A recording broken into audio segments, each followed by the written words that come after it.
Dans le cadre des législatives de janvier 2023, PIDP a entendu Plan international pour la démocratie et la paix en Afrique est au Bénin pour une mission d'observation internationale.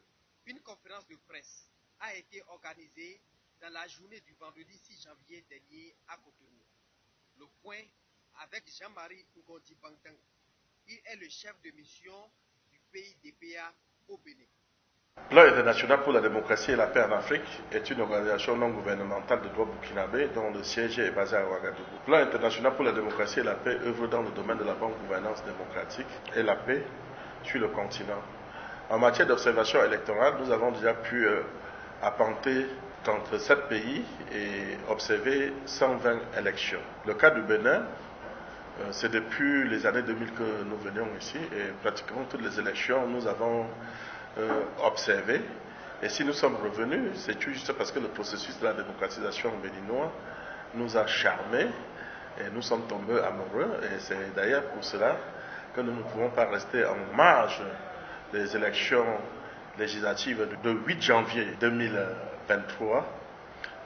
C'est pour cela que nous allons déployer 22 observateurs venant de Conakry, venant du Togo, venant du Cameroun, pour faire le travail. Alors, ces observateurs, ces experts électoraux internationaux seront déployés au nombre de 6 à Cotonou, à Porto Novo 4, à Parakou 4, Ouida 2, Mananville 2, Dahomey 2 et Lokossa 2, pour suivre scrupuleusement le déroulé dans ces législatives de façon objective, avec beaucoup de neutralité et avec perspicacité.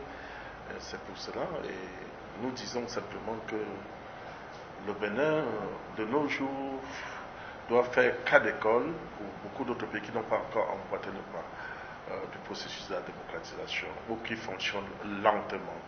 Le Bénin, aujourd'hui, est un exemple. Pourquoi? Parce que l'alternance, c'est une réalité, ce n'est plus un rêve. Depuis Mathieu Kérékou, Soglo, Yahi Boni, et voilà, ces talents aujourd'hui, c'est une très bonne chose. Et cette alternance a permis à ce que le Bénin soit cité parmi les pays qui organisent régulièrement dans les élections, pas seulement les élections, chacun essaie d'apporter sa contribution en ce qui concerne le développement durable, et c'est ce que d'autres ont fait. Mais aujourd'hui, depuis 2016, nous avons aussi constaté que le président Talon a posé des actes louables et que tout le monde apprécie, parce que c'est ça la démocratie. La démocratie il ne s'agit pas seulement des institutions, il s'agit donc du développement du pays, de bien-être de ses concitoyens. C'est ça qui nous a flattés, et je vous dirais que c'est pour cela que nous sommes venus. Nous ne voulons pas lancer les fleurs à qui que ce soit, nous lançons les fleurs au Bénin et à tous les Béninois, tout juste parce qu'ils méritent ce qu'ils ont fait, et nous pensons que ces élections qui vont se dérouler dimanche seront des bonnes élections, parce que le président de la commission électorale autonome, le directeur général des élections, ont mis le paquet en déployant le matériel électoral dans la quasi-totalité des circonscriptions électorales de votre pays. Et vu les échanges que nous avons eus avec eux, le matériel électoral est de bonne facture. Bon, voilà. Et on attend que dimanche pour que tout se déroule dans de très bonnes conditions.